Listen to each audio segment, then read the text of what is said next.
Partager le contenu d'autrui sur Instagram, épisode 4.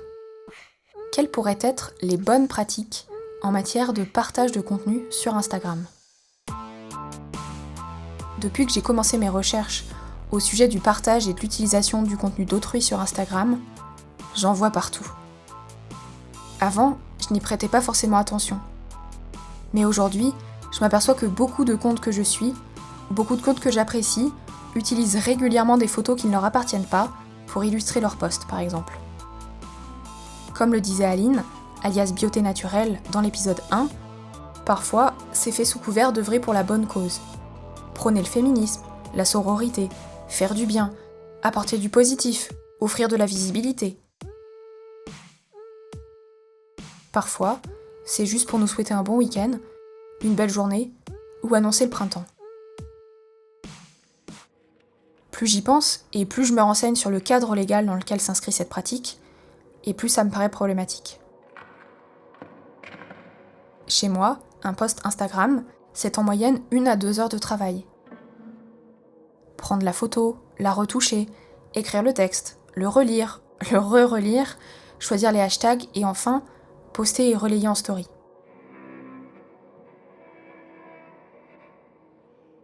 Et je pense que beaucoup de gens ne s'aperçoivent pas de cela. Pour preuve, mon compagnon qui hier, entre 18h et 19h, m'a demandé 4 fois ce que je faisais et s'est vu répondre les 4 fois « Je fais mon post Instagram ».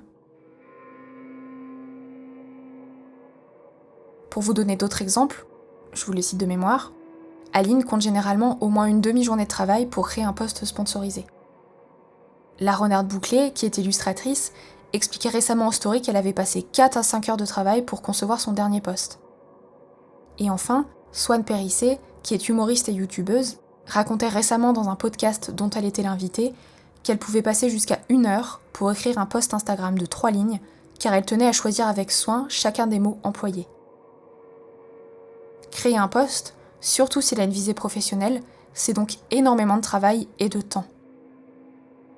Pourtant, en décembre dernier, quand j'ai publié sur mon blog mes articles d'idées cadeaux pour Noël, l'un sur les savons saponifiés à froid et l'autre sur des cadeaux pour les amoureux et les amoureuses des plantes, j'ai eu recours à des photos prises sur les sites internet des artisanes dont je présentais le travail. Pourquoi ? Déjà, parce qu'il y avait dans ma sélection plusieurs artisanes dont j'apprécie le travail au point d'avoir eu envie de le présenter à ce moment-là, mais à qui je n'avais pas encore acheté de création. Je n'étais donc pas en mesure de faire moi-même des photos destinées à mettre en valeur leur travail. L'autre raison, c'est qu'à cette période, je postais 1 article de blog par semaine. Je n'avais donc tout simplement pas le temps d'écrire les articles et de faire en plus toutes les photos pour les illustrer. J'ai donc eu recours à des photos qui ne m'appartenaient pas. J'ai évidemment cité les autrices des photos et je me suis rassurée en me disant qu'après tout, mes articles allaient leur faire de la publicité gratuite. La plupart, si ce n'est toutes, m'ont effectivement remerciée pour avoir parlé d'elles, et aucune ne m'a demandé de retirer les photos. Mais je vous avoue que j'ai encore à ce jour des remords à avoir fonctionné ainsi, et surtout à ne pas leur avoir demandé leur accord préalable pour utiliser leurs photos. Il faut savoir qu'il est actuellement conseillé de poster plusieurs fois par jour si l'on veut être favorisé par l'algorithme d'Instagram et faire grandir rapidement sa communauté. Et alors bien sûr, je peux comprendre qu'on n'ait pas toutes et tous 1 à 2 heures par jour, voire plus, à consacrer à la création de posts. Mais la solution ne me semble pas d'aller chercher des photos et des illustrations chez les autres. Il ne faut pas croire qu'on leur offre de la visibilité en faisant ça. Cela fait déjà bien longtemps que les graphistes, les photographes, les vidéastes, les modèles et les autres professionnels de l'image refusent de travailler en échange de visibilité. Pourquoi ? Parce qu'on ne peut pas payer son loyer, sa nourriture ou les vêtements de ses enfants en visibilité.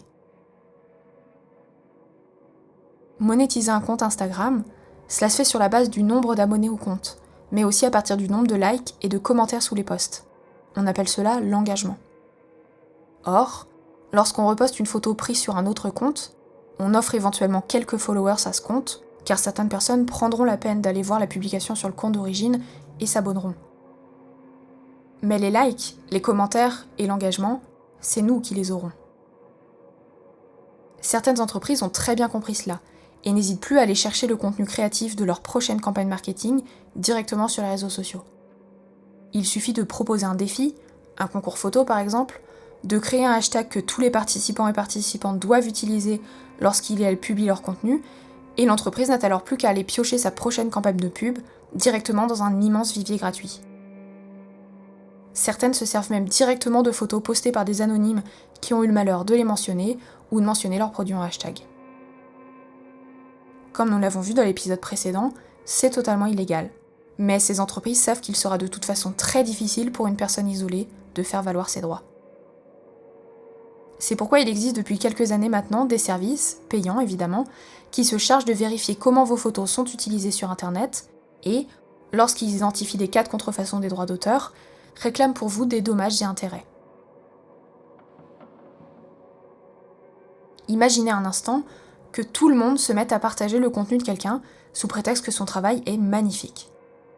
Plus personne n'aura besoin d'aller sur le compte original de l'artiste, puisqu'on enverra déjà le contenu partout.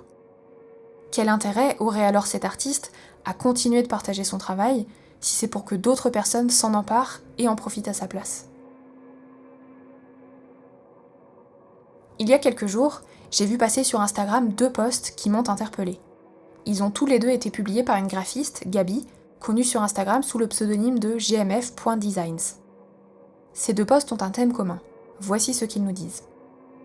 Petit aparté, les posts originaux étant en anglais, je vais vous en livrer ici une transcription personnelle. Je vous encourage donc vivement à aller lire les posts Instagram en version originale sur le compte Instagram de gmf.designs et à les commenter si le sujet vous fait réagir. Dans ces posts, Gabi nous demande: est-ce qu'on peut parler du fait qu'il y a actuellement plein de pages Instagram qui se contentent de reprendre le travail d'autres artistes pour construire leur propre marque? Gabi nous explique qu'il lui semble en effet avoir noté une augmentation du nombre de ses comptes récemment, et qu'il faut que cela cesse. Elle déplore le fait qu'énormément de créateurs et de créatrices de contenu voient ainsi leur travail volé, exploité et réutilisé gratuitement, qu'il s'agisse d'art, d'illustration, de graphisme, de photos, de vidéos, de poésie, de musique, de texte. Gabi annonce qu'elle ne laissera plus son travail ou celui de ses collègues se faire exploiter pour que d'autres personnes gagnent de l'argent et des followers à leur place. Qu'il n'est plus tolérable qu'une personne construise sa marque en réutilisant gratuitement du contenu créé par autrui, fasse sa propre promotion avant celle des artistes, attire des milliers voire des millions de followers et aille jusqu'à se faire financer par des annonceurs et donc à se faire de l'argent sur le dos des artistes dont elle a volé le travail. Gabi l'affirme haut et fort. Il est temps d'arrêter d'exploiter les créateurs et les créatrices de contenu. Elle ajoute que ça la rend malade de voir les créateurs et les créatrices de contenu si peu respectés. C'est pourquoi elle nous encourage vivement à passer au crible les comptes que l'on suit pour vérifier s'il y a des pages de ce type, qui tirent profit du travail d'autrui. Elle nous liste même quelques signes auxquels faire attention. Ces comptes ont souvent une ligne dans leur bio qui dit « Envoyez-moi un message si vous voulez que je fasse votre promo ». Mais chaque post sert en réalité à faire l'auto-promo du compte, et l'artiste à l'origine du contenu est crédité seulement à la toute fin du post. Gabi ajoute « Défendez-nous lorsque vous constatez qu'on n'a pas été crédité correctement ou lorsque quelqu'un utilise notre contenu pour son auto-promo. Et si vous voulez vraiment nous aider, arrêtez de suivre ces comptes qui tirent avantage de notre travail et nous exploitent pour leurs propres bénéfices. » Elle termine en ajoutant « Si vous avez une page personnelle ou si vous êtes une petite marque et que vous utilisez parfois notre travail, c'est totalement ok à partir du moment où vous veillez à créditer les artistes. La meilleure chose à faire, c'est en général de partager le contenu des artistes depuis leur compte dans vos stories. Ainsi, votre partage sera relié directement au compte de l'artiste. Et si vous n'êtes pas sûr, il vous suffit de demander à l'artiste avant de reposter son travail. Je trouve le point de vue de Gabi très intéressant, et j'apprécie énormément qu'elle nous donne des conseils et des recommandations. Ainsi, pour les personnes qui consomment régulièrement du contenu sur Instagram et qui en repartagent de temps en temps, il serait effectivement bienvenu de, premièrement, se poser la question de continuer à suivre ou non ces comptes qui ont tendance à utiliser le contenu d'autrui pour leurs propres bénéfices. Deuxièmement, de légalement toujours s'assurer d'avoir l'accord de la personne avant de repartager ses photos ou tout autre type de contenu. Il serait bon également de privilégier un partage éphémère en story plutôt qu'un repost durable dans la grille. de partager le contenu d'autrui de façon désintéressée, de partager le contenu au profit de l'artiste et pas pour soi, de toujours créditer et taguer l'auteur ou l'autrice d'un contenu qu'on repartage, de supprimer le contenu immédiatement si la personne qui l'a créé le demande, et enfin, de recourir aux banques d'images libres de droit lorsqu'on a besoin de photos qu'on ne peut pas faire pour X raisons. Il existe en effet de nombreuses banques d'images, gratuites ou payantes, qui vous proposent des photos sous différentes licences. Vous n'avez alors plus qu'à choisir les photos qui vous intéressent pour les utiliser, en vérifiant tout de même, selon le type de licence, que ces photos peuvent être utilisées publiquement ou commercialement par exemple. Pour les personnes qui produisent du contenu, il pourrait être intéressant, par exemple, d'utiliser un watermark, aussi appelé tatouage numérique. En bref, c'est une technique qui permet d'ajouter des informations de copyright à un fichier audio, vidéo ou à tout autre type de document numérique. Le watermark peut être visible et se matérialiser par exemple par l'ajout du sigle copyright suivi de votre pseudo ou de votre nom, ou invisible. Et dans ce cas, l'information du watermark est codée au cœur du fichier, sans dégrader son contenu, mais en permettant tout de même de remonter jusqu'à vous et de détecter d'éventuels vols de votre contenu. En pratique, un watermark peut être contourné, surtout s'il est seulement visible. Il suffira de recadrer la photo par exemple. Mais sa présence vous assure dans la majorité des cas que votre nom est toujours visible et rattaché à votre contenu. Et c'est pratique si par exemple quelqu'un partage votre contenu avec de bonnes intentions, mais en oubliant de vous créditer.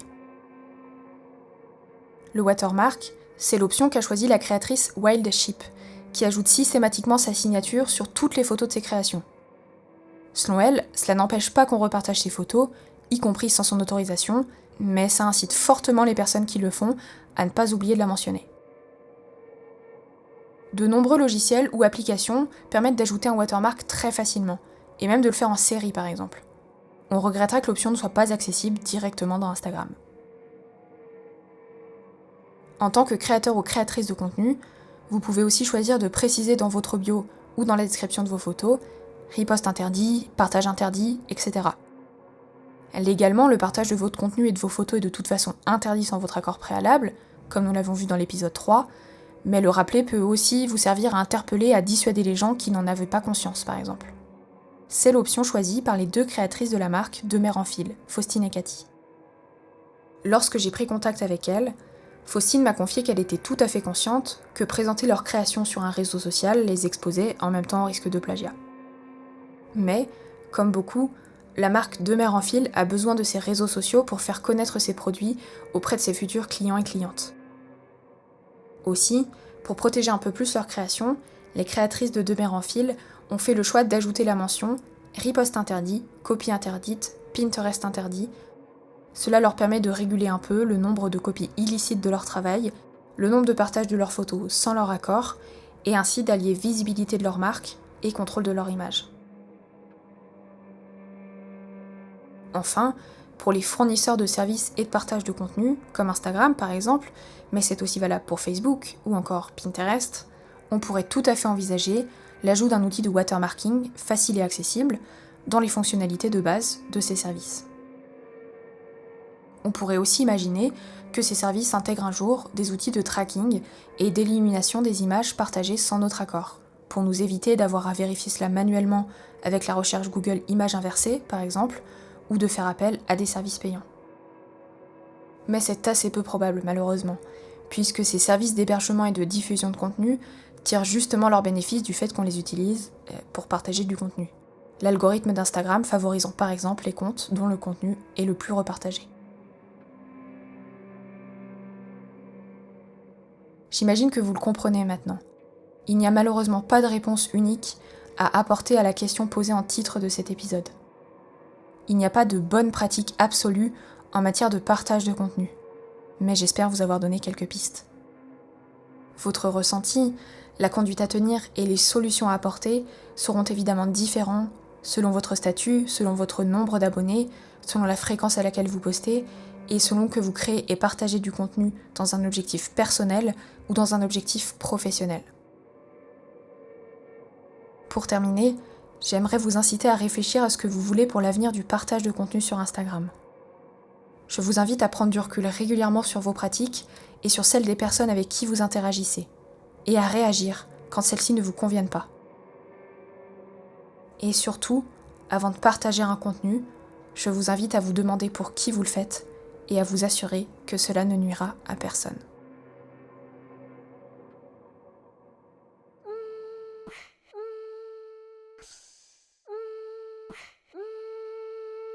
Pour la réalisation de cet épisode, je tiens à remercier Wildship et Faustine de Deux Mères en Fil pour avoir toutes les deux accepté et pris le temps de répondre à mes questions. Je vous invite également à visiter les comptes Instagram de toutes les personnes mentionnées dans cet épisode. Beauté Naturelle, La Renarde Bouclée, Swan Périssé, GMF Designs, Wildship, Deux Mères en Fil.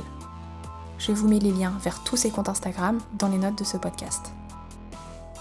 C'était le podcast Partager le contenu d'autrui sur Instagram, épisode 4. Quelles pourraient être les bonnes pratiques en matière de partage de contenu sur Instagram ? Je suis Emma et j'ai réalisé cet épisode au mois d'avril 2020. Retrouvez-moi sur Instagram sur le compte L'amour des 3 agrumes, en toutes lettres et tout attaché. Tous les épisodes sont à retrouver sur SoundCloud et sur YouTube.